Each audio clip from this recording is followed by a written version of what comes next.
Hello बच्चों, let's read a given question. The question says assertion given है हमें wires of the transmission line carrying AC are made of multiple strand. Reason given है AC flows on surface of the conductor.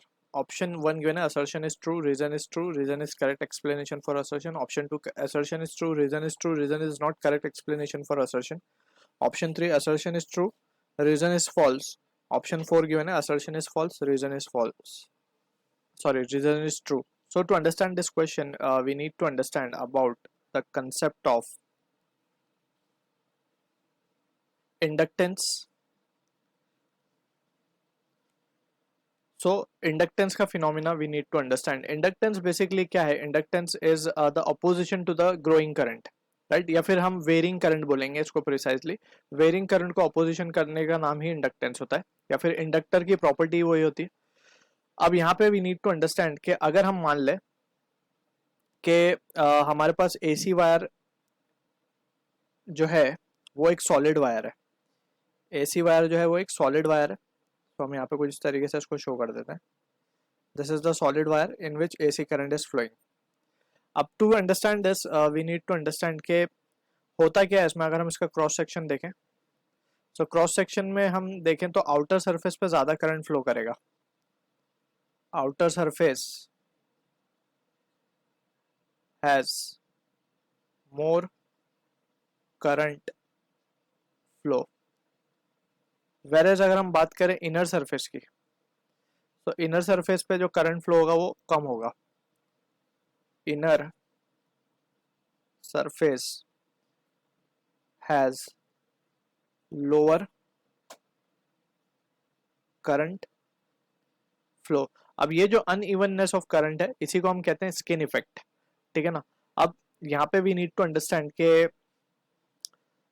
Inner surface पे current कम flow हो रहा है और बाहर के सरफेस पे करंट ज्यादा फ्लो हो रहा है. और ये क्यों हो रहा है? Because it is due to the inductance, यानी कि जो रेजिस्टेंस ये ऑफर कर रहा है वायर फ्लोइंग करंट को, उसे हम कह रहे हैं यहाँ पे इंडक्टेंस. ठीक है ना, the phenomena of inductance. So we have studied about the inductance, या फिर हम उसको कहें कि जो रेजिस्टेंस इंडक्टर ऑफर करता है उसे हम कहते हैं inductive reactance, right. Inductive reactance. So inductive reactance इसको डिनोट करा जाता है एक्सएल से. इसका फॉर्मूला होता है ओमेगा इंटू एल, या फिर इसको हम लिखेंगे 2πfl. सो जो इंडक्टिव रिएक्टेंस का फिनोमेना है यहाँ पे अगर हम ध्यान से देखें, so it is only applicable for AC.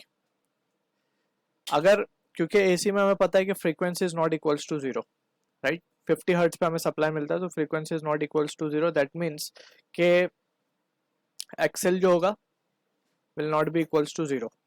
सो यहाँ पे क्योंकि XL not equals to zero है, सो यहाँ पे हम देख सकते हैं कि जो एफ है वो not equals to zero, so resistance will also be not equals to zero. But अगर हम बात करें, अगर यहाँ पे डीसी करंट फ्लो हो रहा होता तो frequency will be zero. So यहाँ पे कोई कंसेप्ट ऑफ इंडक्टिव रिएक्टेंस का आएगा ही नहीं. तो वहाँ पे कोई स्किन इफेक्ट होगा ही नहीं, और स्किन इफेक्ट नहीं होगा दैट मीन्स कि current will be flowing uniformly in case of DC. इसीलिए हम क्या करते हैं ना एसी में, दैट्स द रीजन. देयरफॉर यहाँ पे हम क्योंकि देख सकते हैं कि अनइवननेस है करंट में, और वी कैन से कि current flowing capacity will be less. Flow of current is less. ये दो पॉइंट से हम ये देख सकते हैं कि आउटर में ज्यादा, इनर में कम है. दैट मीन्स के flow of current is overall less. ठीक है. तो करंट कम फ्लो हो रहा है, that means to overcome this, therefore to overcome the lesser flow of current, the lesser flow of current, wires are stranded in which AC current is flowing. So stranded करने से क्या होगा? Strand करने से ये होगा कि जो आउटर और इनर सरफेस है उन पे करंट जो है वो यूनिफॉर्मली डिस्ट्रीब्यूटेड रहेगा. ठीक है. और वी कैन से ज्यादा से ज्यादा current will be flowing in that situation.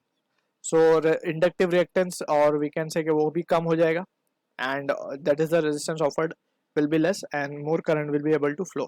So from this अगर हम देखें तो wire of the transmission line is are made up of multiple strands. This is true. Reason क्या बोला गया? AC flows on surface of the conductor. क्योंकि हमने देखा कि AC जो है वो सिर्फ आउटर सरफेस पे ज्यादा फ्लो कर रहा है. ठीक है ना. तो इसीलिए यहाँ पे बोला गया AC flows on surface of conductor. जब हम इसको स्ट्रेंड करेंगे, अच्छा स्ट्रेंड का मतलब ये होता है कि कुछ इस तरीके से, कुछ मतलब मिक्स करके कुछ इस तरीके से एक स्ट्रेंड बना देना, राइट, जिसमें से हम देख सकते हैं कि आउटर इनर सरफेस सब मैश अप हो जाए और we will be getting the uniformity. ठीक है, तो इसको बोलते हैं हम स्ट्रेंडेड। सो ये भी हमारा क्या है, ट्रू है। So we can say assertion is true, reason is true, reason is correct explanation for assertion. So option 1 हमारा करेक्ट होगा for this question. I hope you understood the solution. All the best.